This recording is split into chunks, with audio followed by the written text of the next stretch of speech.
మన తండ్రి కుమార పరిశుద్ధాత్మ దేవునికి వందనాలు స్తోత్రాలు చెల్లించుకుంటూ ప్రియమైన దేవుని బిడ్డలారా, ఈ దినమందు హ్యాపీ మదర్స్ డే మీకు అందరికీ తెలియజేస్తున్నాను. మీరందరూ మీ కుటుంబాల్లో సంతోషంతో ఉండి మంచి తల్లులుగా ఉండి మీ బిడ్డల క్షేమం కొరకు, మీ బిడ్డల భవిష్యత్తు కొరకు ప్రార్థనలు యాచనలు చేసి వారి వృద్ధిని మీరు చూచి ఆనందించాలని మేము ప్రార్థన చేస్తున్నాము. అట్టి కృప మీరు పొందుకుందరుగాక. దేవుడు ఈ దినమందు మనకిచ్చిన వాక్యము సామెతల గ్రంథము 31వ అధ్యాయము 28వ వచనం చదువుకున్నాం. ఆమె కుమారులు లేచి ఆమెను ధన్యురాలందరూ.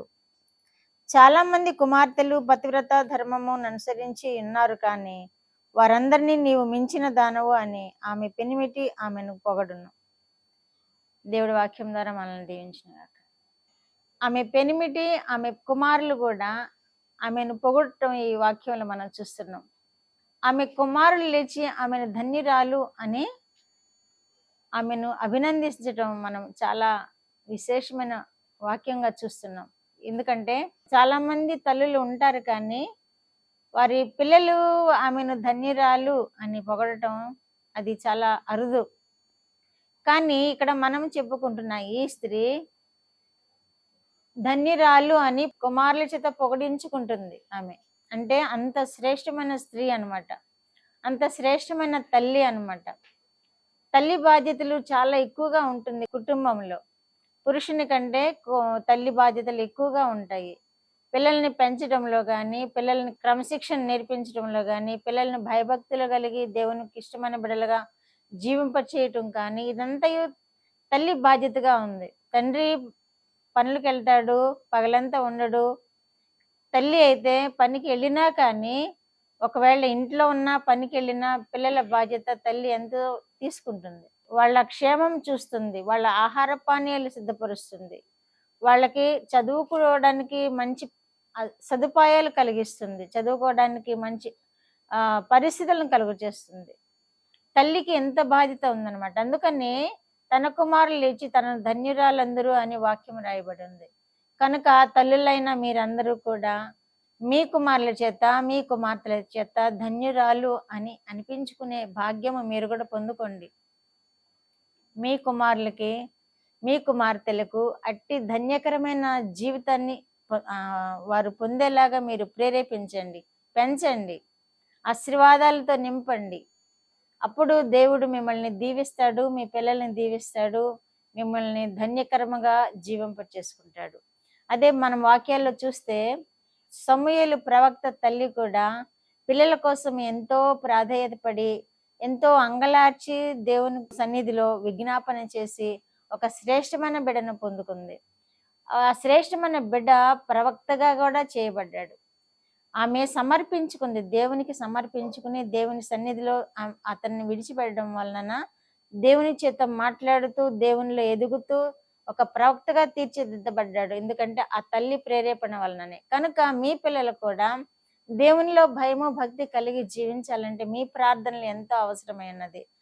ఈ హన్నా ప్రార్థన చేసి బిడ్డను పొందుకుని ఆ బిడ్డ శ్రేష్టమైన వాడుగా తీర్చిదిద్దబడడానికి కారణం ఏంటంటే ఆమె ప్రార్థనలే. మీ ప్రార్థనలు కూడా మీ పిల్లలకు శ్రేష్టమైన రీతిలో వారు ఉండేలాగున మీ ప్రార్థనలు వారికి ఆశీర్వాదకరంగా ఉండాలని వాక్యం ద్వారా మనం గ్రహించగలుగుతున్నాం. అలాగే హాగరు కూడా, హాగరు ఆ బిడ్డ అంగలారుస్తూ ఉంటే చూడలేక ఆమె కూడా గట్టిగట్టిగా ఏడుస్తుంది. గట్టిగట్టిగా ఏడుస్తున్నప్పుడు ఆమెను చూచి దేవుడు ఆ బిడ్డను కూడా చూచి ఆమెకు ఆ సమయంలో ఏడుపును మాన్పిస్తాడు. ఆ బిడ్డ కూడా ఒక దారి చూపిస్తాడు, ఒక కొలను చూపించి, నీటి కుంటను చూపించి దాహం తీర్చడానికి దేవుడు అక్కడ ఒక కార్యాన్ని జరిగిస్తాడు. ఆమె అంగలార్చింది, తన బిడ్డ కొరకు అంగలార్చింది. తన బిడ్డ చావు నేను చూడలేను అని దూరంగా వెళ్ళి అంగలారుస్తూ ఉంటే ఆ బిడ్డ యొక్క క్షేమము దేవుడు చూచాడు. ఆ బిడ్డ యొక్క క్షేమము, ఆ బిడ్డ బ్రతకడానికి, ఆ బిడ్డ వృద్ధి అవ్వడానికి, ఆ బిడ్డ కూడా ఒక జనమునకు తండ్రిగా తీర్చబడడానికి నాంది అయిందనమాట. ఆ హాగరు వల్లే మనము కూడా ప్రార్థనలు చేసి యాచనలు చేసి బిడ్డల కొరతలు తీర్చాలని మనము ఈ వాక్యం ద్వారా గ్రహించగలుగుతున్నాము. అలాగే ఇంకా తల్లులు చాలా మంది ఉన్నారు.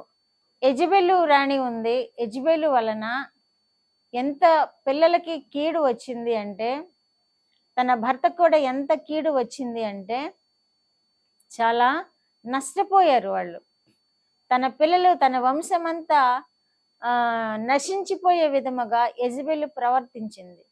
అలా ప్రవర్తించడం వలన తన భర్త అయిన రాజు కూడా హాని కలిగింది. తను కూడా నశించిపోయాడు.